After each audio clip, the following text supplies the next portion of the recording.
மொத்த எண்ணிக்கை 10,548. அதாவது அனுமதிக்கப்பட்டவர்களில் 55% பேர், அதாவது நம்முடைய ரெக்கவரி ரேட் வந்து இன்றைக்கு பொறுத்த வரைக்கும் 55%. 55% பேர் முழுமையாக குணமடைந்து வீடு திரும்பி இருக்கிறார்கள் என்பதை நான் இந்த நேரத்தில் தெரிவித்துக் கொள்ள கடமைப்பட்டிருக்கின்றேன். அதில் குறிப்பாக பார்த்தீங்கன்னா இந்த டோட்டல் டிஸ்சார்ஜில் 643 பேர் வந்து பல்வேறு கோமார்பிடிட்டி, நாங்கள் ஏற்கனவே சொல்லிக்கிறோம், இந்த கோமார்பிடிட்டின்னு சொல்லக்கூடிய இந்த டயபெட்டிஸ், ஹைப்பர் டென்ஷன், இல்லை கேன்சர், இல்லை வந்து லங் டிசீஸ், இல்லை வேற டிபி, ஹெச்ஐவி போன்ற வயது முதிர்ந்தவர்கள், அதாவது 90 வயசு, 95 வயசு, 85 வயசு, அந்த மாதிரி வயது முதிர்ந்தவர்கள், இப்படியெல்லாம் பல கோமார்பிட்டி இருந்தாலும் கூட அவர்களும் மருத்துவமனையில் முழுமையாக இருந்து 15 நாள், 20 நாள், 25 நாள், சில பேர் அதிகபட்சமாக 1 மாதம் மருத்துவமனையில் முழுமையாக இருந்து மருத்துவருடைய தீவிர கண்காணிப்பில் இருந்து 643 பேர் கோமார்பிடிட்டியோட வந்து அவங்க வந்து குணப்படுத்தப்பட்டிருக்கிறாங்க அப்படின்றத இந்த நேரத்தில் நான் உங்களுக்கு அன்போடு தெரிவித்துக் கொள்ள கடமைப்பட்டிருக்கின்றேன். அது மட்டுமல்ல, பீடியாட்ரிக், அதாவது குழந்தைகள் மட்டுமே 1159 பேர் வந்து குழந்தைகளை வந்து நம்ம வந்து முழுமையாக குணப்படுத்தியிருக்கிறோம். 230 ஏஎன் கேர், அதாவது பிரசவத்திற்காக வந்த 230 பேர் தாயையும் சேயையும் சேர்த்து மிக சிறப்பாக குணப்படுத்தி நம்ம வந்து அனுப்பிச்சுக்கிறோம். ஸோ இந்த டிஸ்சார்ஜ் அப்படின்றது இன்றைக்கு ரொம்ப ரொம்ப முக்கியமான விஷயம். ஸோ இன்னைக்கு 639 பேர், ஒட்டுமொத்தமாக 10,548. 10,548 இந்த அளவுக்கு 90-95 வயசு இல்லை அதர் கோமார்பிடிட்டி, பல்வேறு ஏற்கனவே பல அறுவை சிகிச்சைகள் 2 முறை பைபாஸ் பண்ணவங்களை கூட கோவிட் வந்து அவங்களாம் இன்னைக்கு குணப்படுத்தியிருக்கிறோம், ஏன் மதுரை குணப்படுத்தியிருக்கிறோம். இன்றைக்கு பாசிட்டிவ் அப்படின்னு எடுத்துக்கிட்டோம்னா இன்னைக்கு பாசிட்டிவ் வந்து தமிழகத்தில் வந்து 710.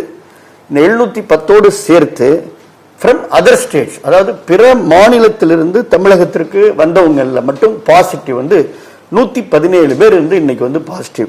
ஸோ இந்த இதுல வந்து குறிப்பா சென்னையில் மட்டும் 559 பேர் பாசிட்டிவ்.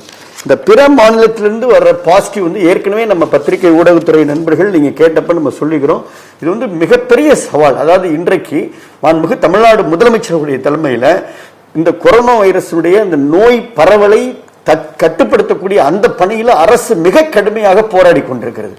ஒரு புறம் களத்தில் நின்று பணியாற்றக்கூடிய தூய்மை பணியாளர்கள், பாதுகாக்கக்கூடிய காவல்துறை அதிகாரிகள், இன்றைக்கு மக்கள் நல்வாழ்வுத்துறை பணியாளர்கள், ஒரு பக்கம் வருவாய்த்துறை பணியாளர்கள் என மாண்புமிகு முதலமைச்சர் தலைமையில நோய் கட்டுப்படுத்துகின்ற அந்த பணியில முழுமையாக தீவிரமாக பணியாற்றுகிறோம். அப்படி பணியாற்றுகின்ற பொழுது மிகப்பெரிய சவால் உங்களுக்கு சொன்னது போல இன்றைக்கு மட்டுமே வந்து பிற மாநிலத்திலிருந்து 117 பேர் வந்து இன்றைக்கு வந்து பாசிட்டிவ் வந்துக்கிறாங்க.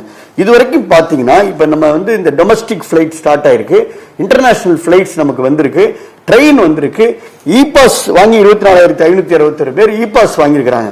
ஸோ ஒட்டுமொத்தமா 1,253 பேர் வந்து பிற மாநிலத்திலிருந்து வந்தவங்களுக்கெல்லாம் பாசிட்டிவ். குறிப்பா வந்து மகாராஷ்டிரா மாநிலத்திலிருந்து மட்டும் உள்ள வந்த 936 பேருக்கு பாசிட்டிவ். 936 ஃப்ரம் மகாராஷ்டிரா. குஜராத் மாநிலத்திலிருந்து 27 பேருக்கு பாசிட்டிவ் இருக்கு. டெல்லியில இருந்து வந்த 17 பேருக்கு பாசிட்டிவ் இருக்கு. மேற்கு வங்காளத்தில் 19 பேருக்கு பாசிட்டிவ் இருக்கு. கர்நாடகாவில இருந்து நம்முடைய மாநிலத்துக்கு வந்த 26 பேருக்கு பாசிட்டிவ் இருக்கு. கேரளால இருந்து வந்த 10 பேருக்கு பாசிட்டிவ் இருக்கு. ராஜஸ்தான்ல இருந்து வந்த 10 பேருக்கு, மொத்தம் வந்து பிற மாநிலங்களையும் சேர்த்து 1,253 பேருக்கு பிற மாநிலத்திலிருந்து வந்தவங்களுக்கு பாசிட்டிவா இருக்கு. மகாராஷ்டிரிலிருந்து வர்ற கிட்டத்தட்ட எல்லாருக்குமே பாசிட்டிவ் அப்படின்ற அளவுக்கு இருக்கு. நம்ம செக் போஸ்ட்லேயே வந்து ஒவ்வொரு மாவட்டத்திலையும் செக் போஸ்ட்லேயே அவங்க வந்து நம்ம வந்து ஸ்கிரீன் பண்ணி ஃபெசிலிட்டி குவாரண்டைன் வச்சு அவங்களுக்கு சிம்டம் இருக்கிறப்ப உடனே அவங்க வந்து உடனே மருத்துவமனையில் அனுமதிச்சு இன்னைக்கு அவங்களையும் குணப்படுத்தக்கூடிய அளவிற்கு அரசு மிக தீவிரமாக இந்த பணியை அவங்க வந்து டெஸ்ட் பண்றது, ஸ்கிரீன் பண்றது, அதுக்கப்புறம் வந்து மருத்துவமனையில் அனுமதிக்கிறது, அந்த ஸ்டாம்பிங் பண்றது, அவங்க வந்து நம்ம ஹோம் குவாரண்டைன்ல வைக்கிறது, இப்படி பல நடவடிக்கைகளை அரசு எடுத்துட்டு இருக்கிறோம். இன்டர்நேஷனல் பிளைட் ஒரு புறம், டொமஸ்டிக் பிளைட் ஒரு புறம், ட்ரெயின் ஒரு புறம், இ பாஸ் ஒரு புறம், இவ்வளவு சவால்களையும் எதிர்கொண்டு அரசு வந்து தொடர்ந்து வந்து களத்தில் நின்று இந்த நோய் தொற்றை தடுப்பதற்கான தேவையான அனைத்து பணிகளையும் செய்து வருகிறது. இந்த சவால்களை நான் ஏற்கனவே பத்திரிகை ஊடகத்துறையிட்ட நான் வந்து பிரீஃப் பண்ணிக்கிறேன். ஸோ இன்னைக்கு டோட்டல் டெஸ்ட் அப்படின்னு எடுத்துக்கிட்டோம்னா 12,246 பேர் டோட்டலா வந்து 12,246 பேருக்கு நம்ம டெஸ்ட் பண்ணிக்கிறோம். இதுவரைக்கும் டோட்டல் டெஸ்ட் வந்து 4,55,216 பேருக்கு வந்து இதுவரைக்கும் நம்ம தமிழகத்தில் டெஸ்ட் பண்ணிக்கிறோம். இது இந்தியாவிலேயே அதிகபட்சமா, ஒட்டுமொத்த இந்தியாவில் அதிகபட்சமா வேற எந்த மாநிலம் இந்த அளவுக்கு டெஸ்ட் எடுக்கல. ஹையஸ்ட் டெஸ்ட் எடுக்கிறோம். திருப்பி திருப்பி சொல்றோம், ஹையஸ்ட் டெஸ்ட் எடுக்கிறப்ப ஹையஸ்ட் கேஸ் வருது. இப்ப நீங்க மகாராஷ்டிரா இருந்து வர எல்லாருக்கும் பாசிட்டிவ் இருக்கு. டெஸ்ட் எடுத்தா எல்லாருக்கும் பாசிட்டிவ். கேரளால இருந்து வர்றவங்களுக்கு நமக்கு பாசிட்டிவ் இருக்கு. ஆந்திரால இருந்து வர்றவங்களுக்கு நமக்கு பாசிட்டிவ். குஜராத்ல இருந்து வர்றவங்களுக்கு பாசிட்டிவ் இருக்கு. சோ ஹையஸ்ட் டெஸ்ட் பண்றப்ப டிரான்ஸ்பரண்டா அந்த டெஸ்ட் நம்ம எடுக்கிறப்ப வெளியிடுறப்ப இன்னைக்கு சென்டர்ஸ் பண்ணி 70 சென்டர்ஸ் வச்சுக்கிறோம். அவங்க எல்லாத்துக்கும் அந்த பாசிட்டிவ் வருது. அது ஓப்பனா வந்து நம்ம ஐசிஎம்ஆர் கைட்லைன்ஸ் படி பப்ளிக் டொமைன்ல கொடுக்குறோம், மத்திய அரசுக்கு தெரிவிக்கிறோம், உடனே அவங்க ஹாஸ்பிட்டல் அனுமதிக்கிறோம், அவங்கள குணப்படுத்துறோம். இதுதான் முக்கியமான செயல். தயவு செய்து நான் வந்து இதுல ரொம்ப ஆதங்கத்தோடு தெரிவிக்கிறேன்.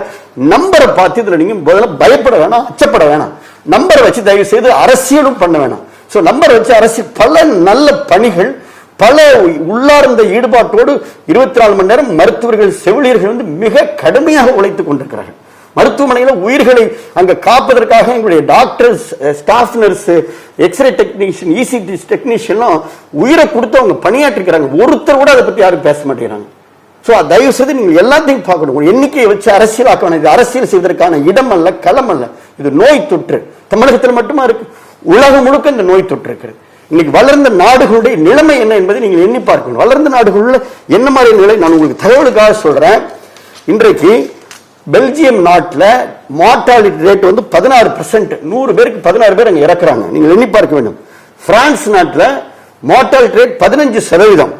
இத்தாலி நாட்டில் இந்த மார்டாலிட்டி ரேட் வந்து 14%, 14%. யூகே இன்றைக்கு உலக அளவில் வல்லரசு நாடுகளாக இருக்கக்கூடிய இங்கிலாந்துல 14%. 1 லட்சம் பேர் இறந்ததாக சொல்லப்படக்கூடிய அமெரிக்காவில் 6%.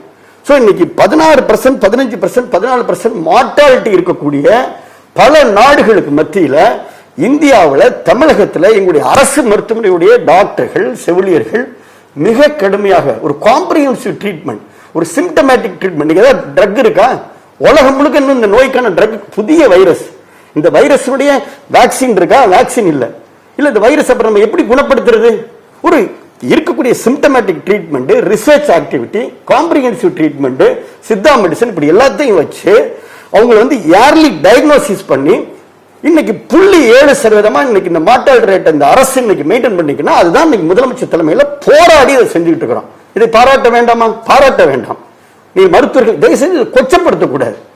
நோய் தொற்று ஒரு புறம், வரக்கூடியவர்கள் தமிழகத்தோடைய இருக்கக்கூடிய அந்த வாழ்வாதாரம் ஒரு புறம், தனி மனிதனுடைய வாழ்வாதாரம் ஒரு புறம். சாதாரணமாங்க இப்ப நான் வர்ற வழியில கூட நான் கார்ல வர்றப்ப பாக்குறேன், தொடர்ந்து மாஸ்க் போடணும்னு சொல்றோம். எல்லாரும் சொல்றோம், நீங்களும் சொல்றீங்க, நாங்களும் சொல்றோம், ஊடகத்துறை நண்பர்கள் நீங்களும் சொல்றீங்க, அரசு சொல்லுது, முதலமைச்சர் சொல்றாங்க, சென்னை மாநகராட்சியில ஃபைன் போடுறோம்னு சொல்றோம். வர்றப்ப ஒரு சில இன்னும் வந்து நம்ம வந்து மாஸ்க் போடாமையும் கடைகள்ல வியாபார ஸ்தலத்தில் நின்றுட்டு கேஷுவலா நிக்கிறாங்க, மக்கள் நிக்கிறாங்க. தொடர்ந்து சொல்றோம், கண்டெய்ன்மெண்ட் ஜோனுக்குள்ள போறோம். எங்க நோய் தொற்று அதிகமா இருக்கக்கூடிய ராயபுரம் போறோம், புளியந்தோப்பு போறோம், ஆர்ஆர்பிள்ளை ஸ்ட்ரீட்டுக்கு போறோம். அப்படி போறப்ப அங்க போய் பாக்குறப்ப கூட அதிகாரிகளை பார்த்த உடனே மக்கள் வந்து உடனே வேகம் அப்படி மாஸ்க் போட்டுக்கிறது, ஒரு பெண் வந்து லேசா அந்த சேலைகளுடைய முந்தானியை வச்சுக்கொள்வது. யாருக்காக சொல்றோம்? இது யாருக்காக சொல்றோம்? மக்களுக்காக தானே. நீங்கள் ஒரு யாரேனும் ஒருவர் மருத்துவமனையில் என்ன நடப்பது என்பதை நீங்க வீடியோ காலில் பாருங்க. உயிருக்கு போராடியவர்கள் மேல் மூச்சு கீழ் மூச்சு வாங்கி அந்த பிரெத்லெஸ்னஸ்ல அவர்கள் இந்த சைட்டோகான் ஸ்டாம் என்று சொல்வார்களே, செல்களை ரத்தத்தை அழிக்கக்கூடிய அளவிற்கு ஒரு வீரியமான வைரஸா இருக்கிறது, செல்களை அழிக்கக்கூடிய வீரியமான வைரஸா இருக்கிறது. ஒரு நோயாளிக்கு கிட்டத்தட்ட ஒரு நேற்று வந்து ஒரு கண்ணீர் மல்க ஒரு இன்ஸ்பெக்டருடைய மனைவி கண்ணீர் மல்கத்தினுடைய மாங்கல்யத்தை கையில் வைத்துக் கொண்டு மருத்துவர்களை பாராட்டினார்கள். இன்னைக்கு வந்து நான் வந்து என்னுடைய ஹஸ்பண்ட் பொழைச்சிருக்காருன்னா இந்த அரசு மருத்துவர்கள் தான் காரணம்னு சொல்றாங்க, ஆதங்கத்தோடு சொல்றாங்க. எண்ணி பாருங்க, நான் ஏன்பா மாஸ்க் போடலன்னு யாராவது கேட்டா, சார் கொஞ்சம் மூச்சு திணறலா இருக்கு சார், மாஸ்க் போடுறேன்னு நம்மகிட்ட பேச வர்றப்ப மாஸ்க் கழட்டுறாங்க, தம்பி மாஸ்க் போடல சார், மூச்சு திணறலா இருக்கு, பேச்சு வர மாட்டேன். ஒரு சாதாரண துணி மாஸ்க் போடுறதுக்கு ஒருத்தருக்கு மூச்சு திணறுதுன்னா நீங்க எண்ணி பார்க்கணும். ரொம்ப ஃப்ரீயா சொல்றேன், ஆதங்கத்தோட சொல்றேன், வருத்தத்தோட வேதனையோட சொல்றேன். இன்னைக்கு கொளுத்தக்கூடிய இந்த வெயில்ல, கொளுத்துகின்ற இந்த வெயில்ல, இந்த வெப்பமான இந்த இன்னைக்கு இருக்கக்கூடிய டெம்பரேச்சர்ல எந்த மருத்துவமனையிலும் ஏசி கிடையாதுங்க, எல்லாத்தையும் ஆஃப் பண்ணிக்கிறோம். ஒன்லி டோர் விண்டோல ஓபன் பண்ணி வென்டிலேஷன் வச்சுக்கிறோம். அந்த மருத்துவமனையில நோயாளிகளை தன்னுடைய உயிருக்கு ஆபத்து, அந்த பாசிட்டிவ் பேஷண்ட் போனா எனக்கும் நோய் தொற்று ஏற்படக்குண்டான வாய்ப்பு இருக்கின்றதை தெரிஞ்சும் மருத்துவர்கள், செவிலியர்கள், டெக்னீஷியனு ஷூ கவரை போட்டு உடம்பு ஃபுல்லா இருக்கக்கூடிய கவரால்னு சொல்லக்கூடிய ஹெட் டு டோ, தலையிலிருந்து கால் வரை இருக்கக்கூடிய முழு அந்த காட்டு கூட புகாத முழு கவச உடை அணிந்து கொண்டு, கண்ணுக்கு காகிள்ஸ் அணிந்து கொண்டு, தலைக்கு வந்து ஹெட் கவர் அணிந்து கொண்டு, அதுக்கப்புறம் வந்து N95 மாஸ்க் அணிந்து கொண்டு, அந்த முகமெல்லாம் அவங்களுக்கு தழும்பா இருக்கு. காதுல எல்லாம் எல்லாத்துக்கும் காயம் இருக்கு, எல்லா ஸ்டாஃப் எல்லாத்துக்கும் அந்த காதுல ரப்பர் பேண்ட் போட்டு எல்லாத்துக்கும் காதுல எல்லா மருத்துவர்களுக்கும் காதின் பின்புறம் காயம் இருக்கிறது. அதையெல்லாம் போட்டுக்கொண்டு அதுக்கு பின்னாடி வந்து டபுள் கிளவுஸ், 2 கிளவுஸ் மாட்டி, கையில 2 கிளவுஸ் மாட்டிக்கிட்டு காற்று புகாத இந்த உடைக்குள்ள அவர்கள் வேதனைப்படுவது. இன்னும் இங்க கூட மருத்துவர்கள் வந்திருக்காங்க. ஒரு டாக்டர் சொல்றாரு, சார் சில நேரம் அந்த கவச உடையை அணிந்துக்கிட்டு ஒரு மணி நேரத்தில் எனக்கே மூச்சு தருது சார், விண்டோ கிட்ட போய் ஒரு பிரீத் எடுப்பேன் சார், ஒரு பிரீத் எடுத்தாதான் சார் என்னால் அடுத்த பேஷண்டே பார்க்க முடியும், நடுவில் என்னால் எதுவுமே செய்ய முடியாது, ஒரு வாஷ்ரூம் போக முடியாது, தண்ணி குடிக்க முடியாது, எனக்கு மூச்சு வருது, எனக்கு சிரமமா இருக்குங்க சார். இருந்தாலும் நான் நோயாளியை காப்பாற்றணும். ஒரு நோயாளிக்கு குறைந்தபட்சம் 4 லிட்டர் ஆக்சிஜன்ல இருந்து 16 லிட்டர் ஆக்சிஜன் ஒரு நாளைக்கு தேவைப்படுது. அந்த 16 லிட்டர் ஆக்சிஜனை கொடுத்து கொடுத்து கொடுத்து கொடுத்து எவ்வளவு போராடி காப்பாற்றி இந்த மாட்டல் இன்றைக்கு தமிழக அரசு, இன்றைக்கு மக்கள் நல்வாழ்வுத்துறை, இன்றைக்கு உங்களுடைய மருத்துவர்கள், செவிலியர்கள் அர்ப்பணிப்புணர்வோடு போராடிட்டு இருக்கிறாங்க. தயவு செய்து இந்த நோய் தொற்று என்பது உலகளாவிய நோய் தொற்று, கண்ணுக்கு தெரிகிற விஷயமாங்க. கண்ணுக்கு தெரியாத நுண்ணுயிரை எதிர்த்து அரசு போராடிட்டு இருக்கு. பேண்டமிக், உலக சுகாதார வல்லரசு நாடுகள் விழிப்புதுங்கிட்டு இருக்கின்றன. எங்கேயும் மருந்து கண்டுபிடிக்கல, மருந்தே கண்டுபிடிக்க முடியாத, வேக்சினே கண்டுபிடிக்க முடியாத, என்ன ட்ரக் ஆஃப் சாய்ஸ் இல்லாத சூழலில் இதை உடனடியா வந்து இந்த 3 மாசத்துல 3 மந்த்ஸ்ல வந்து நம்ம 70 சென்டரை ஓபன் பண்ணி டெஸ்ட் எடுத்து ஏர்லி டயக்னோஸ் பண்ணி பல நாடுகள், நான் ஏற்கனவே சொன்னது போல 16% டெத் ரேட் இருக்கிறப்ப 0.7 உலக நாடுகள் என்னோட ஃப்ரெண்ட்ஸ் எல்லாம் எல்லாம் யூகேல இருக்காங்க, அமெரிக்கா எல்லாரும் பாராட்டுறேன். தயவுசெய்து மனசாட்சியோட பேசணும். இதுல அரசியல் பண்றதுக்கு இடம் இல்லை. மருத்துவர்கள் நம்ம ஊக்கப்படுத்தணும், உற்சாகப்படுத்த. தொடர்ந்து 3 மாசமா அவங்க பணியாற்றிட்டு இருக்கிறாங்க. அவங்களை கொச்சப்படுத்தக்கூடாது, அவங்களை ஊக்கப்படுத்தணும், உற்சாகப்படுத்தணும். அப்பதான் இன்னும் வரக்கூடிய காலங்களில் எந்த சூழலையும் எதிர்கொள்ள அளவுக்கு அவர்கள் தயாரா இருக்கிறாங்க. ஒரு புறம் இன்ஃப்ராஸ்ட்ரக்சர் நம்ம பேரலா நம்ம இன்க்ரீஸ் பண்ணிட்டே இருக்கும். முதலமைச்சர் வந்து எவ்வளவு நிதி வேணாலும் நீங்க எடுத்துக்கங்கன்னு சொல்லிக்கிறாங்க. அதுக்கு நிதிக்கு தடையே இல்லை. பேரலா ஸ்கேல் அப் பண்ணிட்டு இருக்கிறோம். லேப் ஃபெசிலிட்டி இன்க்ரீஸ் பண்றோம், லேபுடைய அந்த எண்ணிக்கையை நம்ம அதிகப்படுத்திட்டு இருக்கிறோம், பெட் ஃபெசிலிட்டி இன்க்ரீஸ் பண்ணிக்கிறோம், கார்ட் ஃபெசிலிட்டி இன்க்ரீஸ் பண்ணிட்டு இருக்கிறோம், மருத்துவர்களுக்கு செவிலியர்களுக்கும் அந்த அகாமடேஷன் ஃபுட்டை இன்ஷூர் பண்ணிக்கிறோம், man power, doctors, staff nurse, lab technician, HR என்று சொல்லக்கூடிய ஒட்டுமொத்தமாக பணியாளர்களை கூடுதலா நியமனம் செஞ்சுட்டு இருக்கிறோம்.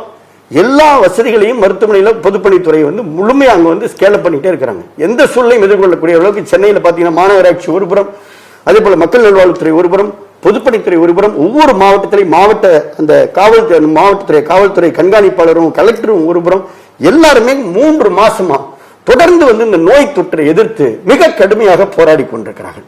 ஆக உலகமெங்கும் இருக்கக்கூடிய 210 நாடுகளுக்கு மேல இருக்கக்கூடிய ஆட்டி படைக்கக்கூடிய இந்த கொரோனா வைரஸை எதிர்த்து இன்றைக்கு மருத்துவர்கள், நம்ம மருத்துவர்கள் வந்து சிறப்பா வந்து பணியாற்றி கொண்டிருக்கிறார்கள். ஆக தயவு செய்து அந்த உழைப்பை, அந்த கஷ்டத்தை, அந்த வேதனையை இன்னைக்கு 108 ஊழியர், ஆம்புலன்ஸ் ஊழியர்கள் எல்லாருமே களத்தில் பணியாற்றுக்கிறாங்க. பிபிஇ போட்டுட்டு எவ்வளவு சிறப்பட்டு அவங்க பிபிஇ போட்டுட்டு அந்த ஆம்புலன்ஸை ஓட்டுறாங்க, பிபிஇ போட்டு இஎம்டி உள்ள உட்கார்ந்துருக்கிறாங்க. ஸோ அவ்வளவு வேதனையோடு அவர்கள் வந்து முழுமையா வந்து பணியாற்றிருக்கிறாங்க. இதுல குறிப்பா வந்து பாத்தீங்கன்னா இன்றைக்கு பிளாஸ்மா ட்ரையல் ஒரு நல்ல விஷயம் சொல்றாங்க. பிளாஸ்மா ட்ரையல் எல்லாரும் பத்திரிகை நண்பர்கள் கூட நண்பர்கள் கேட்டிருங்க.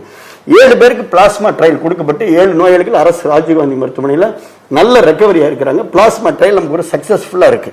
அதே போல ஐசிஎம்ஆர் உடைய சாலிடேட்டரி ட்ரையல் அதுவும் நமக்கு பர்மிஷன் வந்து அதுல இந்த ரெம்டெசிவிர் என்ற அந்த புதிய மருந்து, அந்த மருந்து வந்து நம்ம கொடுத்து பார்த்து அந்த மருந்து கொடுக்கப்பட்டவர் இன்னைக்கு நலமோடு இருக்கிறார். ஸோ இந்த மாதிரி ஒரு புறம் ரிசர்ச் ஆக்டிவிட்டி, ட்ரையல் ஆக்டிவிட்டியில நம்ம சக்சஸா போயிட்டு இருக்கிறோம். இப்படிலாம் நம்ம சக்சஸா போறதுனால தான் இன்னைக்கு நம்முடைய மார்டாலிட்டி ரேட் வந்து 0.7% தொடர்ந்து கன்சிஸ்டண்டா, இதுல வந்து அப்ஸ் அண்ட் டவுன் கிடையாது, கன்சிஸ்டண்டா வந்து இந்த 0.7% மெயின்டைன் பண்ணிட்டு இருக்கோம். இதையும் தாண்டி சில நேரங்களில் வந்து இரவு நேரங்களில் தனியார் மருத்துவம் வந்து கடைசி நேரத்தில் அரசு மருத்துவமனைக்கு அழைச்சிட்டு வர்றாங்க. நாங்கள் அதுதான் சொல்றோம், தொடர்ந்து நீங்க வந்து ஏர்லி டயக்னோசிஸ் தான் இன்னைக்கு நம்மளுடைய ஸ்ட்ராட்டஜி. ஸோ தனியார் மருத்துவம் வந்து கடைசி நேரத்தில் வர்றவங்க அரசு மருத்துவமனையில் வந்து ஒரு அரை மணி நேரத்தில் வந்து அவங்களை வந்து காப்பாற்ற முடியாமல் போகக்கூடிய நிலை ஏற்படும். அதனாலதான் தனியார் மருத்துவமனைக்கு எல்லாத்துக்குமே நாங்கள் வந்து சிவியர் புரோட்டோகால் கொடுத்துக்கிறோம், அதை நம்ம ஃபாலோ பண்ணணும்னு சொல்லிக்கிறோம். அதே போல லேப் இன்னைக்கு வந்து சாதாரணமாக ஐசிஎம்ஆர் உடைய கைட்லைன்ஸ் வந்து 4,500 ரூபாய். அரசுக்கு படம் ஒரு பொருட்டே இல்லை. ஏற்கனவே முதலமைச்சர் தெளிவாக சொன்னது போல ஒவ்வொரு உயிர் இந்த நோய் தொற்றை தடுப்பதற்கு ஒரு புறம் கடுமையான போராட்டம் இருந்தாலும் அரசுடைய நடவடிக்கைகள் இருந்தாலும் நான் சொல்லுவது தயவு செய்து பொதுமக்களுடைய ஒத்துழைப்பு. பொதுமக்களுடைய ஒத்துழைப்பு இருந்தால் தான் நம்ம செய்ய முடியும். எவ்வளவு பெரிய உத்தரவுகளை போட்டாலும், எவ்வளவு பெரிய லாக்டவுனை பண்ணாலும் அதையும் தாண்டி பொதுமக்களுடைய கட்டுப்பாடு தானே முக்கியம். மருந்து கிடையாது, நோய்க்கு மருந்து கிடையாது. கட்டுப்பாடு தானே ஒருத்தரை குணப்படுத்த முடியும். தனிமைப்படுத்திக் கொள்வதிலான ஒருத்தர் கொரோனா வைரஸிலிருந்து வென்று கொள்ள முடியும். ஆக நான் தனியாக இருப்பேன், நான் அரசுடைய விதிமுறைகளை பின்பற்றுவேன், நான் அரசுக்கு ஒத்துழைப்பு கொடுத்துக்குவேன், நான் மாஸ்க் போட்டுக்குவேன் அப்படின்னு நம்ம என்னைக்கு முடிவெடுக்கிறோமோ அப்பதானே நம்ம எல்லாருமாக சேர்ந்து நான் ஒவ்வொரு முடிவெடுக்கிறப்ப தானே நம்ம இந்த முடிவு ஒட்டுமொத்த அரசின் முடிவாக ஒத்துழைப்பாக மாறி இந்த கொரோனா நோய் தொற்றிலிருந்து விலக முடியும். அதை விடுத்து நம்ம ஒரு புறம் அறிக்கை சொல்வது, ஒரு புறம் நம்ம விவாதத்தில் பங்கேற்று அரசு குற்றம் சொல்வது. தயவுசெய்து பாருங்க, ஒரு மருத்துவமனையில் ஹாஸ்பிட்டல்ல காலையிலிருந்து இரவுலிருந்து தொடர்ந்து இந்த 3 மாதமா எவ்வளவு போராடி கொண்டிருக்கிறார்கள் மருத்துவர்கள் என்பதை நீங்கள் தயவுசெய்து பார்த்தாதான் தெரியும். அவ்வளவு பெரிய கஷ்டத்தை தாங்கி இந்த நோய் தொற்றிலிருந்து பொதுமக்களை காப்பதற்காக அரசு முழுமையாக களத்தில் நின்று போராடி கொண்டிருக்கிறது என்ற தகவலை இந்த நேரத்தில் அன்போடு தெரிவித்துக் கொண்டு, சென்னையில் சிறப்பு நடவடிக்கையாக பல நடவடிக்கைகளை அரசு எடுத்து வருகிறது. சென்னையில் மேலும் நம்ம அங்க இருக்கக்கூடிய நீங்க யாரும் சொல்வது போல யார் வேணாலும் ILI, சாதாரண இருமல், சாதாரண காய்ச்சல், சாதாரண மூச்சு திணறல், சாதாரண ஒரு காய்ச்சல் மாதிரி இருக்கு அப்படின்னாவே உடனடியே நம்ம அவங்களுக்கு டெஸ்ட் எடுத்துறோம். என்ன புரோட்டோகால் படி டெஸ்ட் எடுக்கிறோம். ICMR என்ன வழிகாட்டுதோ அதையும் தாண்டி நம்ம யாருக்கு வேணாலும் நம்ம டெஸ்ட் எடுக்கிறோம். கர்ப்பிணி பெண்ணுக்கு எடுக்கிறோம், ஒருத்தருக்கு பாசிட்டிவ்னா அவங்க ஹோம் கான்டாக்ட் எடுக்கிறோம். ஆஸ் பர் புரோட்டோகால் நம்ம ப்ராப்பரா நம்ம டெஸ்ட் எடுத்து கொண்டிருக்கின்றோம். டெஸ்ட் எடுத்து 24 ஹவர்ஸ்ல நம்ம டெஸ்ட்டை வெளியிடுறோம். அதை ஆன்லைன்ல சொல்லிடுறோம். அது மத்திய அரசுக்கும் போயிருது, மாநில அரசுக்கும் போயிருது, பப்ளிக் டொமைனுக்கு போயிருது. கோவிட் ஸ்டாப் கொரோனான்ற அந்த வெப்சைட்லயும் நம்ம போட்டுறோம், போர்ட்டல்ல போட்டுறோம். அதனால அரசு வெளிப்படையாக செயல்பட்டு கொண்டிருக்கிறது. ஆக தயவு செய்து யார் வேண்டாலும் கருத்து சொல்லலாம், அது மாற்றமே கிடையாதுங்க. கருத்து சுதந்திரம் எல்லோருக்கும் இருக்கிறது. ஆனால் ஒருவருடைய உழைப்பை, ஒருவருடைய தியாகத்தை, இந்த அரசினுடைய அர்ப்பணிப்பு உணர்வை நான் ஒரு வரி கூட சொல்ல மாட்டேன், நான் விமர்சனம் மட்டுமே செய்வேன் என்று சொல்வர்களை, தூங்குபவர்களை எழுப்பலாம், தூங்குவது போல நடிப்பவர்களை எழுப்ப முடியாது. எண்ணிக்கை குறைய வேண்டும் என்பது எல்லோருடைய ஆசை, முதலமைச்சருடைய ஆசை, மக்களுடைய ஆசை, ஊடகத்துறை நண்பர்களான உங்களுடைய ஆசை, எங்களுடைய ஆசை. எங்களுக்கும் இந்த நோய் தொற்று முழுமையாக அளித்தால் அன்றைக்கு தான் எங்களுக்கும் நிம்மதியாக இருக்கும். ஆக தொடர்ந்து அதை நோக்கி தான் எல்லோரும் சொல்லுங்கள். ஆக்கப்பூர்வமான கருத்துக்களை சொல்லுங்கள், ஆக்கப்பூர்வமான யோசனை சொல்லுங்க. அரசு ஏற்பதற்கு தயாராக இருக்கிறது. தயவுசெய்து விமர்சனம் என்ற பெயரில் தியாக உணர்வோடு அர்ப்பணிப்பு உணர்வோடு பணியாற்றுபவர்களை, களத்தில் நின்று தொடர்ந்து பணியாற்றிக் கொண்டிருப்பவர்களை, ஏன்னா அவங்களுக்கே டாக்டருக்கே வந்திருக்கு, காவல்துறைக்கே பாசிட்டிவ் ஆயிருக்கு, தூய்மை பணியாளருக்கு பாசிட்டிவ் ஆயிருக்கு. ஸோ அவங்களுக்கு பாசிட்டிவ் ஆகி ட்ரீட் ஆகி திருப்பி பேக் டு ஃபார்ம்ன்ற மாதிரி திருப்பி தியாக உணர்வோடு அவங்க பணிக்கு வந்திருக்கிறாங்க. இதெல்லாம் எவ்வளவு பெரிய விஷயம். பணிக்கு வந்ததோடு மட்டுமல்ல, பாதித்த மருத்துவர்கள் இன்றைக்கு அவங்களுடைய ரத்தத்தை கொடுத்து அந்த பிளாஸ்மா ட்ரையல் இன்னைக்கு சக்சஸ் ஆகி இன்னும் பிற நோயாளிகளை நாங்கள் குணப்படுத்துறோம். ஆக தயவு செய்து உங்களுடைய ஒவ்வொருவருடைய அந்த வரிகள், உங்களுடைய வார்த்தைகள் என்பது அந்த பணிபுரியக்கூடியவர்களை ஊக்குவிப்பதாகவும் நல்ல யோசனையாகவும் இருக்கின்ற பொழுது நிச்சயமாக அதை நாங்கள் சிறமேற்கொண்டு அதை ஏற்றுக்கொள்வதற்கு தயாராக இருக்கின்றோம். அரசு தொடர்ந்து மிக கடுமையான நடவடிக்கைகளை, தொடர் நடவடிக்கைகளை, கண்காணிப்பு நடவடிக்கைகளை மாண்புமிகு தமிழ்நாடு முதலமைச்சருடைய தலைமையில் எடுத்துக்கொண்டிருக்கிறது என்பதை மட்டும் இந்த நேரத்தில் அன்போடு தெரிவித்துக் கொள்கின்றேன். நன்றி.